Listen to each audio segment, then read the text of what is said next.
And good morning, Utsada, and namaste. Let's see if you're on. Yes, Utsada, namaste. Welcome to Hindu Lounge. And Utsada, you're on mute, so I can't hear you, but welcome to Hindu Lounge, and everyone, welcome to Hindu Lounge. Hindu Namaste, Lounge is namaste, the namaste. weekly, Hindu Lounge is the weekly show on contemporary American Hindu issues. Hindu Lounge is brought to you by Hinduphobic, which is the policy research and advocacy initiative of World Hindu Council of America, or VHPA. And I'm Ajay Shah. I'm the president of World Hindu Council of America. And with me, as always, is Maya Durga Chakrabarti. And along with Maya Durga Chakrabarti, once in a while, we have Utsoda. And Utsoda is the executive director of Hinduphobic. But Maya Durga is the one who calls the shots, right, Utsoda? Absolutely true. So, And, like and always, Maya Durga is here today, and she never misses the show. she never So misses a show. she's always there. So And she's up till 1 o'clock, 2 o'clock, trying to prepare for the show. And next morning, bright and early, she's here. So, namaste, Maya. namaste, And namaste, namaste, namaste. there you go. See, people call in just for Maya Durga. All right, so that today we have a really good show. We got, last week's show was in some ways our most successful show, at least from the number of people who watched it. I mean, there are thousands of people actually watched the show last week, and we are only talking about the channels that we are tracking the viewership on. We know that it goes on to other channels where we haven't had a chance to catch up and see how many people watched on Tag TV and other outlets that we have. But for people who are joining us, we come live every Sunday morning at 11 o'clock. And last week we talked about this event that is going on, Utsoda, and this is the event where we, several of the people who have traditionally been, not favorable to Hindus, who have expressed Hinduphobia, who hate Hindus in one way or the other, they're getting together and they have an event that they call Dismantling Global Hindutva. Interestingly enough, for people who have not heard about this event, who have not listened to us before, this event is planned to coincide with 9/11. So it's on September 10th, 11th, and 12th, and it's supposedly co-sponsored by almost 45 university departments and institutes in America. So that this is pretty much a who's who of people who hate Hindus. And the reason they use the word Hindutva and don't use the word Hindu is because then they can claim that they're not talking about Hindu dharma, but they're talking about Hindutva, which is a political philosophy. Now, Utsada, you know that last week we put out a graphic explaining what is Hindutva, and we said Hindutva is the essence of Hindu dharma. And this graphic, this infograph went viral. There are tens of thousands of views of this infographic, and uh, we've got a lot of positive feedback on it because really people didn't understand what is Hindutva. And when people don't understand Hindutva, uh, when you go to people, the circle of outside of Hindu, advocates and people who are practicing Hindus, people don't know what is Hindutva. And so these are the people who, in some ways, paint the Hindus with a broad brush by saying that, look, all of these Hindus are extremists and all these Hindus, and look, I mean, they're doing the event on 9/11. There's Afghanistan where Taliban is taking over. These are the same Talibans who at will murdered people for not following Sharia. This is what is happening in the world, and there is a conference not happening on Taliban. It's not happening on Afghanistan. It's not happening on 20th anniversary of 9/11. But what is the event on? The event is about Hindutva and basically essence of being Hindu. And all they want to really do, Soda, is they want to talk about why Hindu dharma is bad. And this is and so last week what we did for people who didn't join, and we have it's all on Facebook. The previous episode number 67 is on Facebook, it's on YouTube, and you can look it up. What we did last week was we started looking into the background of people who are organizing this conference, and we found some very interesting connections. Ustada has done extensive research on it, and we found some very, very interesting connections of how are these people connected to the Naxalite movement or the extreme communist, Leninist, Maoist movement in India, and they're connected on the other hand to the Islamist movement, the Kashmiri separatist movement, people who are connected with Hamas. All of these people, it's a giant congregation of all these people coming together. So that is the introduction to the topic, and I am going to now turn it over to Utsoda, and Utsoda will set the stage, and he will walk us through some of the more things that we are unmasking. These are the connections that have never been seen before. So Utsoda, over to you. Thank you, Ajay. Am I audible? You are perfectly audible. Okay, so couple of things that we need to make sure our audience understand. Number one, as you noted, our show from the previous week, it's on YouTube, it's on VHPA Facebook page, it's on Twitter. Please go and see that. There is a clear pattern emerging in that show that we highlight, and that is that in most of the academia that is in America that deals with the Indian subcontinent, or as they call it, quote unquote, South Asian region, there is a growing trend of the Maoist Leninist extreme left, violent left of India, and those who represent its ideology forming a partnership with pan-Islamists and some people who are directly connected to the Pakistani establishment and the Pakistani, uh, you know, for lack of a better word, state agencies. And in that show, we highlight that connection very clearly. We point out to the nexus that exists at the back end of this. Actually, at both at the back end and the front end, and that's the really funny part, because they are so brazen and they're so open about it that they don't even sometimes care to hide the fact that they are connected to Pakistani state apparatus. So, in the last show, we covered a little bit on that.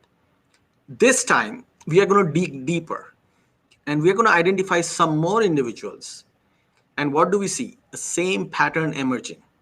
But this time, unlike last time where we looked into some social activists, some quote unquote human rights activists, this time we are going to focus solely on the academia. And you will be surprised to see that here also you will find a Pakistani footprint. So, the more you look into this thing, this entire bogey of targeting Hindutva or Hinduness actually has a direct link to a foreign agency apparatus. And all the other players are just working almost like a swarm around that apparatus. And they could be pro-Maoist, they could be what Western media calls liberals. They have different names and different tags around them. Some call themselves feminists, whatever you want to call them, different universities, different branding. But it all connects to a hub that has a clear Pakistani footprint in it. And the pan-Islamist narrative kind of empowers it and emboldens it. So, Ajay bhai, I just have uploaded the video of a very beautiful video that our marketing in charge, Vandana Sharma ji, has made. You want to show to our audience the Hindutva, what Hindutva actually means in a very beautiful short clip. I can't hear you. Why don't you go ahead and show it? Okay, I'll just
So I want to point out that this is an older video because we have a new video with actual narration on.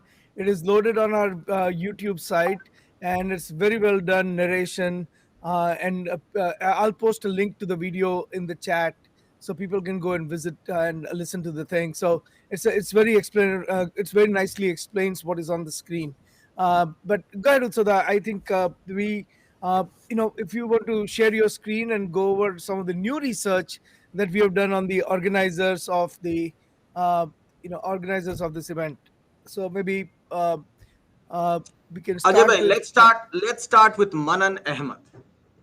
that's right. Am I okay? Go ahead. I am sharing the slide, but feel free to take control and share the slides. But go ahead. Yeah, I'm gonna just we will talk about it and move forward. Sure. So Yeah, keep going. so this we start with this individual named Manan Ahmed, who is a professor at the Columbia University, a very prestigious American university, and it seems to be one of the one of the epicenters of activism targeting Hindus in America at this point. From different, there are many academic institutions that are doing it, but Columbia University seems to be one of the epicenters where this is emerging very strongly from. And whether it is anti-India narrative building on Jammu and Kashmir, whether it is anti-India narrative building on Khalistan, or whether it is pro-Maoist anti-India narrative building, Columbia University is beginning to come across as one of the places where a lot of activities and intellectual property is being produced. And one of the reasons for that is this professor called Manan Ahmed. So if you go to the next slide, Ajay bhai, you will see that Manan Ahmed, associate professor, is a historian. And he has been covering the history or from the Indian subcontinent and the Indian Ocean region, because nowadays, they like to call it Indian Ocean region because they also want to cover areas that are in the South China Sea, Malaysia, Indonesia, and all those places. And he's pretty influential. He's a member of Columbia University's Committee on Global Thought, a think tank kind of a body, an executive editor to the Journal of the History of Ideas. Again, a very powerful, influential think tank body. An associate editor at the Comparative Studies of South Asia, Africa, and the Middle East. Just look at the area it covers. And his first monograph, A Book of Conquest, Chachnama and Muslim Origins in South Asia, published in 2016. So look at if you try to understand the history of the Indian subcontinent, you will see that the history of the Indian subcontinent in the Islamic conquest era begins with the conquest of Sindh by the Arabs of the Rashidun Caliphate. Okay, and they lose after some time, and therefore they had to wait another 300 years to go to the Indian subcontinent and eventually conquer it under the Abbasid Caliphate. And that is the book that this gentleman starts writing. So you can see that the goal of Manan Ahmed is to influence the history and the geopolitics of the Indian subcontinent. And he has a very, very powerful perch at Columbia University, a very influential institution, not just in America, but also among quote unquote liberals in India. They look up to this university, and that's why so much is being produced here. Ajay bhai, next slide.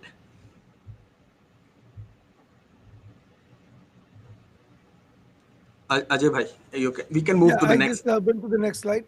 Just a second. Yeah. This is the next slide. Yeah.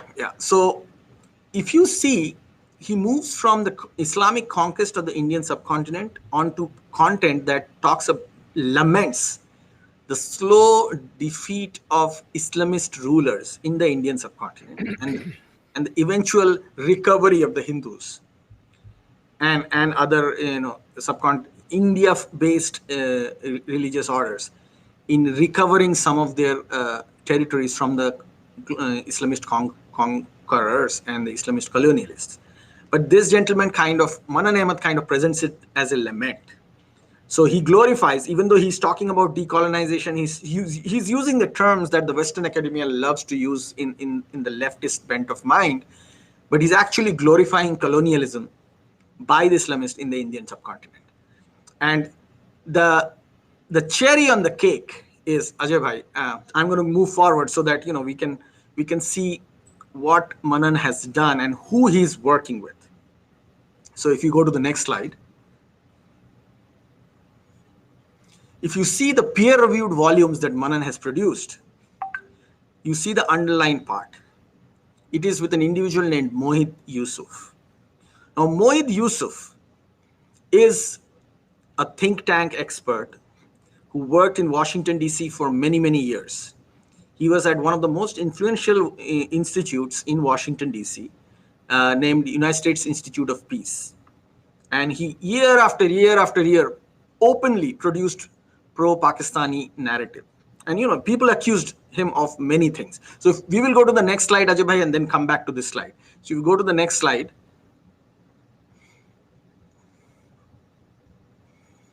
So we are talking about Moeed Yusuf, and we are trying to look at Moeed Yusuf's association, and we'll go to the next slide and then come back to this slide. So here is an article by Christine Fair, where she calls out Moeed Yusuf for what he was, as now we know, pretty much confirmed. He was representing the Pakistani ISI agency in American think tanks, and Christine Fair accuses him of being a Pakistani agent. This was before Moeed Yusuf, Ajay, to the previous slide, was actually his associations were publicly declared, and he's currently the national security advisor of the government of Pakistan under Imran Khan. So Moeed Yusuf is to the Pakistani state, the Pakistani state apparatus, what Ajit Doval is to to India. So you can see the position that Moeed Yusuf currently holds in Pakistani state. And guess who Manan Ahmad works with in Columbia University? Moeed Yusuf.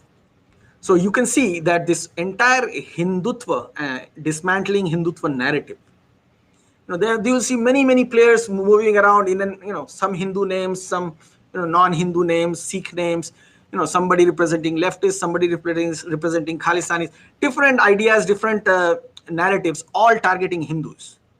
But there are key nodes in these networks that have direct connection to the Pakistani state. And Manan Ahmad at Columbia University is one of them. He is of Pakistani origin who worked with somebody who is currently the national security advisor to the government of Pakistan.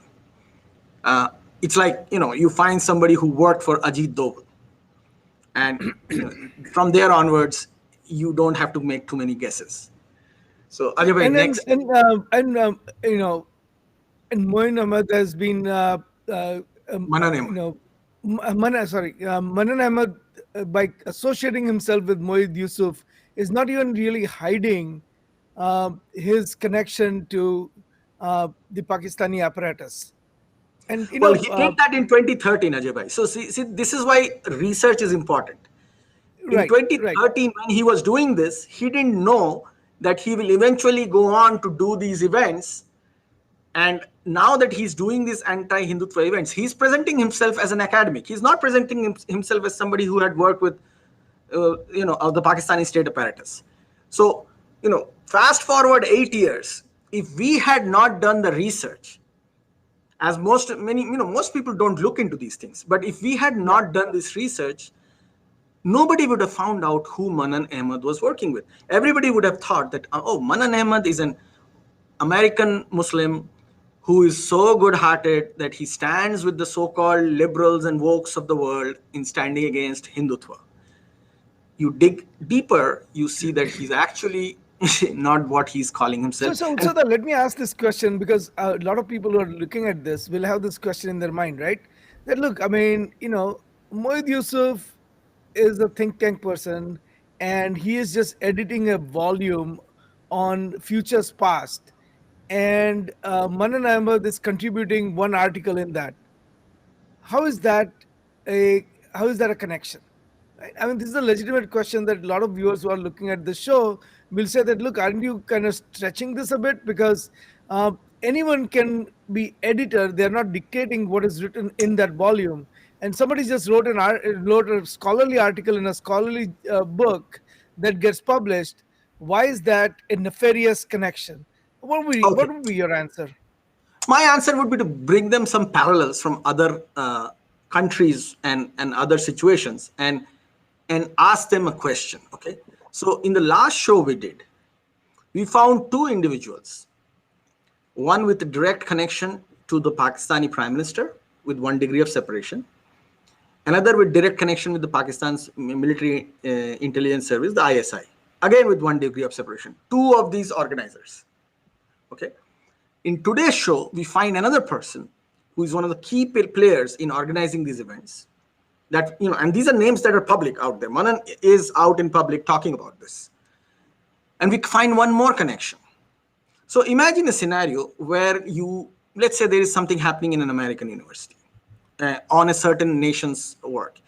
And you find out of the many individuals involved in organizing, you find one bunch of people constantly being connected to the head of the CIA or to the head of some other intelligence agency in America, one after the other, three people finding these connections in their work. What would you assume is happening here? Obviously, you will ask the question, why is there Pakistani establishment involved in this? Now, the answer could be that, hey, Pakistan, I mean, it's not like Pakistan has a lot of Hindus left that they have to be intervening in this situation. There is an effort to throw issues from India on the limelight here on September 11th. So too many dots are getting connected here, in my opinion. And I think that is something that people have to look at and judge for themselves. Now, you can always ignore it and say, hey, by the way, you know what? Nothing happened. But my answer always is, if it quacks like a duck and walks like a duck, at some point we'll have to acknowledge that there is a duck in there somewhere. So that there's a little bit more to it, I would think. That remember, there is a formal some echo so that at your end. Uh, okay, we're good now. So that there's a formal think tank in America that is actually primarily funded, or maybe 100% funded uh, by Pakistan. And Pakistan has systematically done work to influence academicians in US. Now, India has not done this work, and that is the difference. And you can probably shed a little bit of light on it. And I think one of the things that we should do as a next step to this is look into these think tank, this one particular think tank that I believe it's Foreign Studies Institute or some such name. The name escapes me now, but that is the think tank that is where Moeed Yusuf also actually worked with, right? Who are all the people connected to that think tank, and how many of those people are sponsoring or co-sponsoring Dismantling Global Hindutva event, which really should be is in effect Dismantling Global Hindu Dharma event, Dismantling Global Hindu Ness event. I think that is the one that we need to really investigate. And maybe if you know a little bit more about that think tank, you can talk about it. Ajay bhai, I think, yeah, what we should be looking at, and I think there should be a specific show dedicated to the influence efforts that originate from Pakistan, but not necessarily are funded and promoted by Pakistan. You will see role from Qatar related institutes. You will see role from Turkish lobbying efforts, all merging in here. And I think that's a show in itself, and we should just focus on that one set of people and do a show out here. But Moeed Yusuf was known for his association with the Pakistani state, even when he was at the United States Institute of Peace. And USIP is a taxpayer-funded think tank. It gets money mandated by the US Congress from your and my tax dollars. And he held a very critical position in this institute. It's a beautiful building right next to the Lincoln Memorial in Washington, D.C., multi-million-dollar project. So to find Moeed Yusuf right now, go back and be the national security advisor of Prime Minister of Pakistan, that shows the level of infiltration that the Pakistani agencies had in American mainstream think tanks. And I mean, he was called out by Christine Fair and other American security analysts multiple times. And that's why I showed the screenshot. But I don't think it's just Moeed Yusuf that people like Manan Ahmad, people, Akbar Ahmad, and all these people in different academic institutions in America are deeply embedded. And they are empowered by not just Pakistan, but, pan-Islamists, money coming in from pan-Islamic groups who fund these endowment chairs in different places and pull these people up in positions of influence and power, who eventually get people around them. Many of them are Indians, because Indian academics, we will discuss Indians here very soon, because they actually buzz around these power centers, because probably that's where the money comes from. I don't know. We have to look deeper into it. But this is something that we should be looking at to understand why events like these happen on such a regular basis. And it is almost a completely one-sided effort. You will never see, like at this point of time, the events that are unfolding around us in the Indian subcontinent, why are we talking about Hindutva? At this point of time, we should be focused on what's happening in Afghanistan, what's unfolding in the AFPAC region. One of the most critical points in the last 50 years of that region's history is unfolding right now. And all these academic institutions on September 11 are focusing on Hindus. That's there is no better giveaway than that. It's almost a diversion effort. They know that there are, they have to divert from something else. Absolutely. So that this is so we need to keep exposing this and look into it a little more in much more detail than we are doing it today. I think this is this every single individual here who's organizing this conference has an agenda. So let's move on to the next and to the next person who we are talking about, and that is Utsoda Purnima Dhawan. Now, Purnima Dhawan is a professor at University of Washington, in state of Washington, right? And uh, I find Purnima Dhawan interesting. She has uh, she has written a book, When Sparrows Become Hawks, the making of Sikh warrior tradition.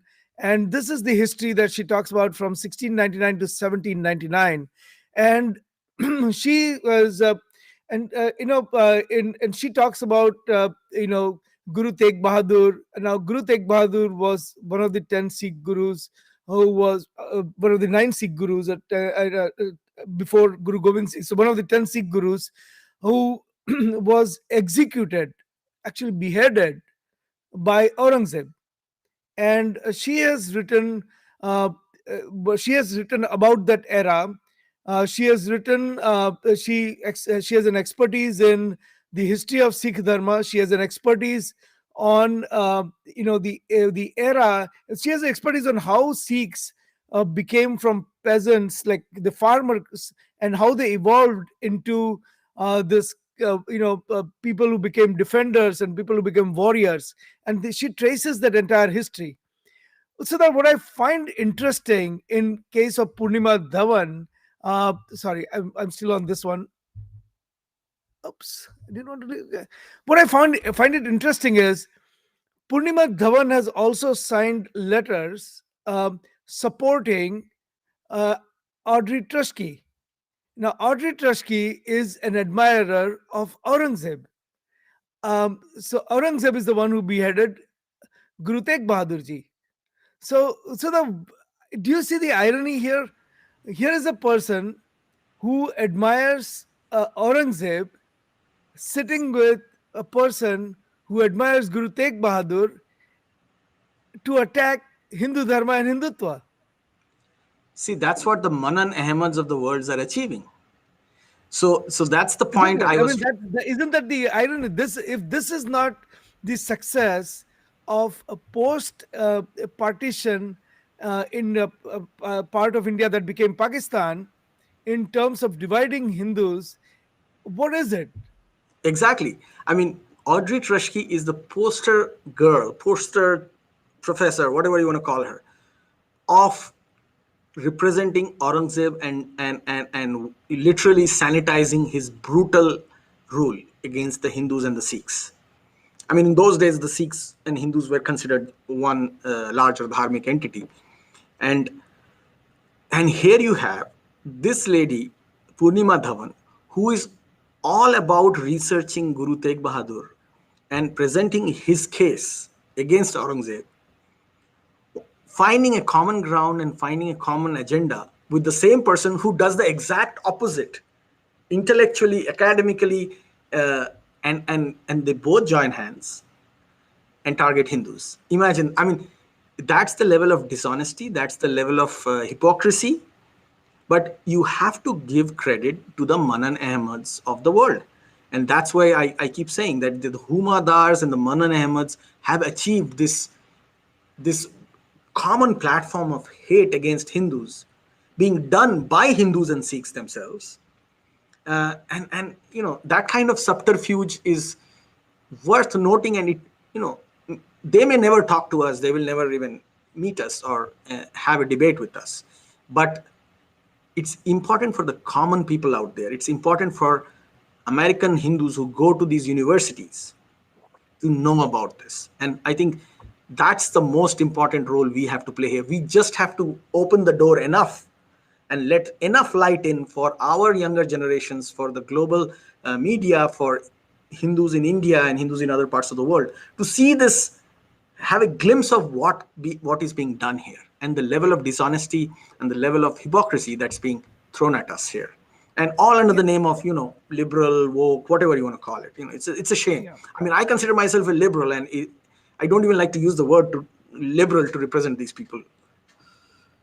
So it's interesting because I want to address this. Rashmi Sinhaji has said that money power, and Utsada, you and I have had this debate many times, and I keep telling you that some of it may be money power, but not all of it is actually money power, because these are people who have a lot of these people have ideological commitment to the cause that they are espousing. It is not always about the money. Just as there are people who are doing the work of Hindu Dharma and Hindutva, and they, in fact, end up spending their own money to get this work done because they're passionate about a cause. People on the left and people who are hating Hindus also are, a lot of them, not all of them, but a lot of them are committed to a cause. The difference being that they have found cushy academic positions which do give them tenure, and so they really don't have to worry about balancing two things in life. This is their full-time job, whereas for most of the Hindus, they have a day job and then they're doing this defending of Hindu Dharma as a part-time work. And in fact, the people who are anti-Hindutva or anti-Hindu generally use that against them by saying that, hey, look, we are a card-carrying academician, and who are these people from outside telling us what to think, or who are these people even expressing their thought, because they don't have the same academic credential in the field that we do. So I Yeah, think yeah. this So, is so the money power is, it's. I think that it doesn't begin with money power. I think it begins with a genuine ideological commitment that many of these people have. And what the money power does is it focuses them in a strategic manner. So there might be some leftist professor from some university in India, and when I say leftist, I mean they grew up in an environment of Marxism in different parts of India, Kerala, Bengal, long periods of Marxist rule. Uh, they have this ideological training already in their universities, and then they have their own political agendas within India, and then they come to these American universities to continue further their education, find jobs, just like many other immigrants do. What money power does is it focuses them and channelizes their uh, anti-establishment endeavors and anti-establishment intellectual capabilities into a more focused anti-Hindu and then eventually anti-India narrative building. That's what money power does. And so they pick and choose those academics who perform well. And it's a very incentive-based approach. So if you hate Hindus more than, A hates Hindus more than B, then B will get a lesser cushy job than A. A will be far more successful, and that's why you see Audrey Truschke where she is. She's getting more and more patronage because she's getting coverage as somebody who is out there disrupting Hindutva or disrupting Hindus. and so So that is why we are not even going to focus on her, because her name is already out there. What is there to talk about, right? not just that, I think Audrey Truschke uses the notoriety she gets to generate Yeah, more she feeds support off of from that. her patrons. Yeah, she feeds off of that, and we don't need to She add feeds more. off. We don't need Yeah, to add yeah, more yeah. fuel to that. Correct. I mean, she's already well known, and there are a lot of Hindus. But one thing we have to understand that it is still important to expose these people as much as possible, because what is at stake is the future generation of Hindu minds. And if you have, you don't want to create a situation like that was created in the Soviet Union in the early decades of Marxism, where they were able to sustain Marxism for so long, or the Soviet Union, because they had two generations of people who not knowing anything better until they slowly got exposed to the world outside. Same in North Korea, for example. North Korea has the same situation. You have generation after generation that's just exposed to one ideological bent and one kind of. The same is happening in American universities here when it comes to the Hindus. There is a complete hegemony of these elements, and which is being directed and focused using money power by these Islamists, many of whom are of Pakistani origin. So it's the combination of the Pakistani state's agenda with the money power of pan-Islamic Muslim groups that are operating globally, with the lobbying power of multiple state agencies in Washington, D.C. and other parts of America.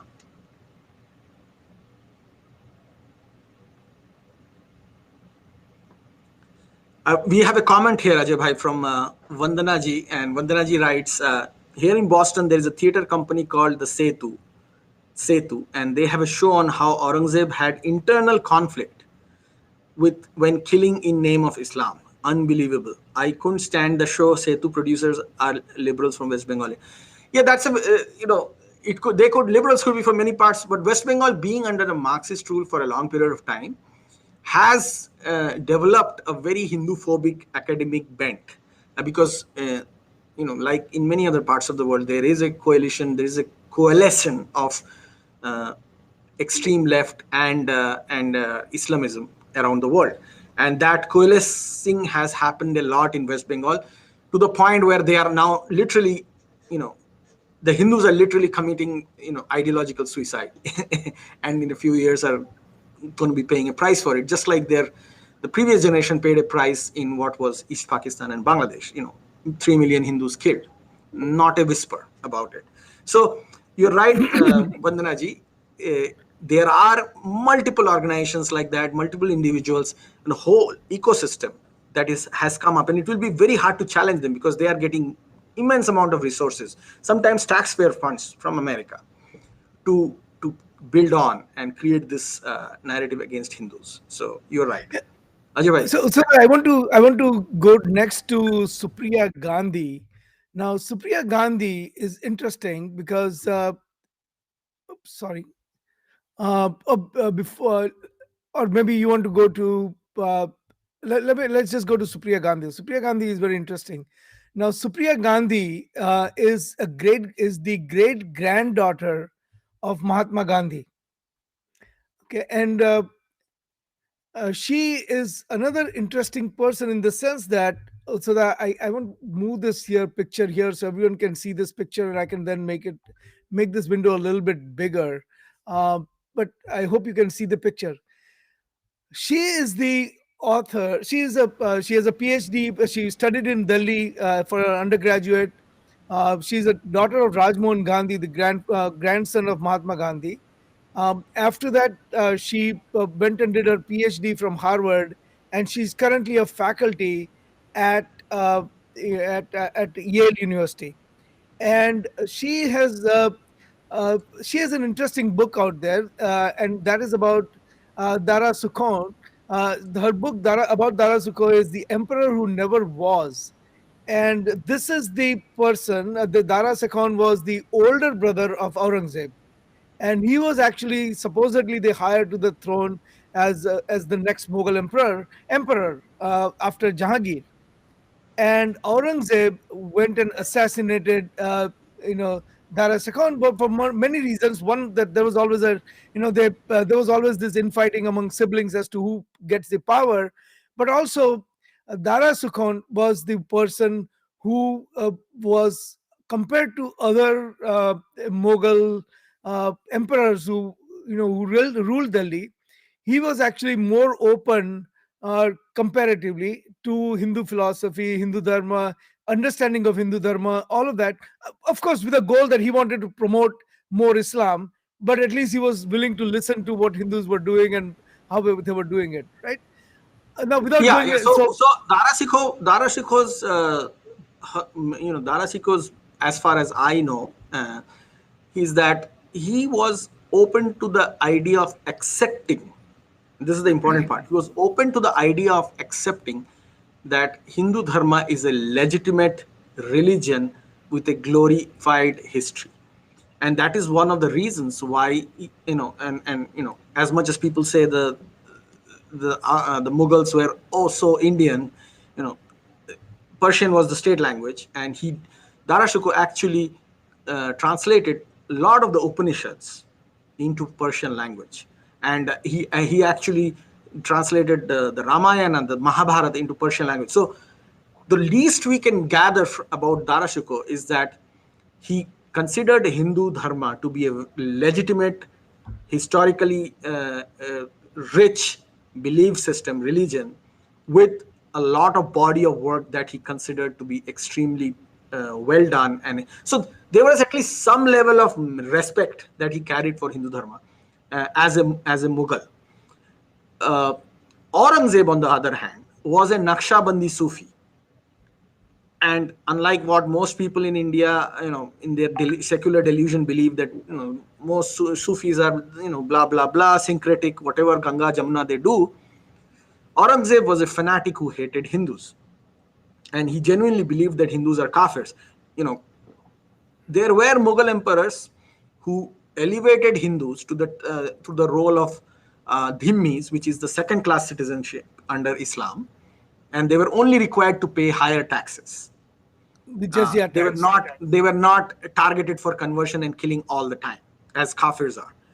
Aurangzeb relegated the Hindus back to the position of kafirs, which is, the lowermost position a human being can be attributed to under the Islamic, Islamic, for lack of a better word, the term that Western caste system.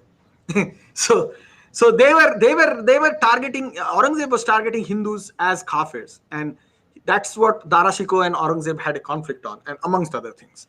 But back to you, Ajay.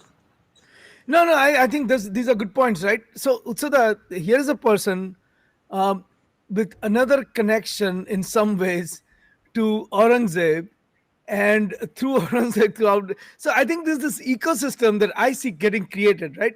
The ecosystem is you have this Aurangzeb, Audrey Truschke, the ardent supporter of Aurangzeb, and around her are people who, and supporting her are people who wrote about and who talked about in somewhat positive terms in case of Supriya Gandhi, and very glowing terms in case of Purnima Dhawan, people who were assassinated by Aurangzeb, and they're all at the same conference talking about how bad and how bad Hindu dharma is, or how bad the people who profess Hindu-ness are. So these are this is a And strange many of them carry ecosystem Hindu that has names. gotten created around this, right? So Ajay bhai, the thing you have to understand is that, first of all, they never thought that you would be making this, peeling off of layers and making this connection.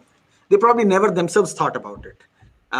The second thing is that these people, you have to understand why Aurangzeb is the center point here, because Aurangzeb is considered the reviver of Islam in the Indian subcontinent after many decades. So there are key individuals. If you study Pakistani propaganda vis-a-vis their, Pakistanis consider themselves as the flag bearers of Islam in the Indian subcontinent, as the true inheritors of what Islam achieved in the Indian subcontinent. And if you see Pakistani propaganda about the entire Indian subcontinent, they consider Aurangzeb as the one who revived the flame of Islam and jihad. On a day like 9/11, shouldn't we have maybe we should on HinduLounge we should do an event that focuses on the impact of Aurangzeb on today's academicians in America. Not talk about I think Hindutva, that would because be a fantastic look, event. not just I that, mean, because remember all the 9/11 people, they are terrorists. I mean, they all are followers of Aurangzeb's philosophy. So why not we do a special event focusing on impact of Aurangzeb on 9/11, and bring all of the people talk about all these people who are admirers and detractors of Aurangzeb together, and give them a platform to talk about Aurangzeb. well, the thing is that Aurangzeb is still was still a Sufi, who would have. So the funny thing here is that Aurangzeb went to such a great extent to target and kill and like brutalize Hindus of the Indian subcontinent.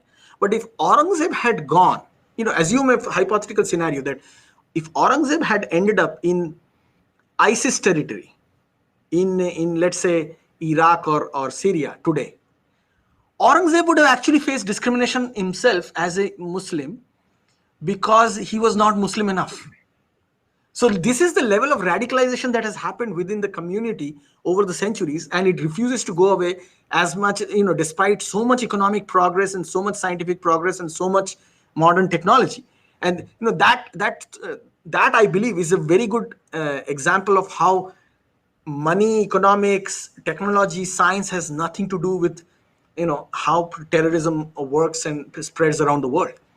I mean, Aurangzeb, the 9/11 bombers would have considered Aurangzeb not Muslim enough. So that is how radicalization has progressed, Ajay bhai, in the world. And that is something that I don't think Western scholars even look at these things. I mean, this should Yeah. have been a topic of this. If any of these universities actually had a slightest semblance of intellectual integrity, or their departments, I'm not saying the entire university doesn't, but many of the departments that these universities are promoting, they should be analyzing this, that how a Naqshbandi Sufi like Aurangzeb, who was so brutal against Hindus, how does he compare with 9/11 bombers Well, on 9/11? so that there are also it also kind of gives it gives a pause to people who think that Sufism is this wonderful peace loving philosophy, because Aurangzeb, a follower of Sufism, actually went around murdering. Was probably one of the most murderous Mughal king. Not the most murderous Muslim king to rule India, but certainly one of the most murderous, Mughal kings. Um, so that I want to Absolutely. coming back to Supriya Gandhi, right? Supriya Gandhi is this is not the first time Supriya Gandhi has taken a stand that is anti-Hindu, right? I mean, now look, she is writing on July 13, 2020. This is at the height of uh, post George Floyd and coming down of the slavery monuments in America, or monuments to slavery in America, the slave owner statues in America. And instead of finding common grounds with Hindus and saying that, look, structures like Barbie structure and the 50,000 other mosques that are built that way, 3,000 verifiable mosques, 50,000 for which there's at least quite a bit of evidence for the remaining 50,000. But 3,000, there's absolutely zero dispute. Instead of finding common grounds with all the people who are enslaved, she picks and chooses sides, because her agenda it tells her that she wants to, that uh, uh, she is not going to support the Hindu cause. So instead of finding grounds with people who have been enslaved, she finds common ground with, in one case, with people who are enslaved, in the other case, with people who were the colonial Perpetrators. rulers. Yeah. So this is the again, this is a very good example of how the hypocrisy works. You know, when it comes to other communities of the world who have been enslaved, who have been conquered, many of these people, because they are in this left ecosystem in America, they do toe the line of the victims, because that's the trend in the American left of center academia.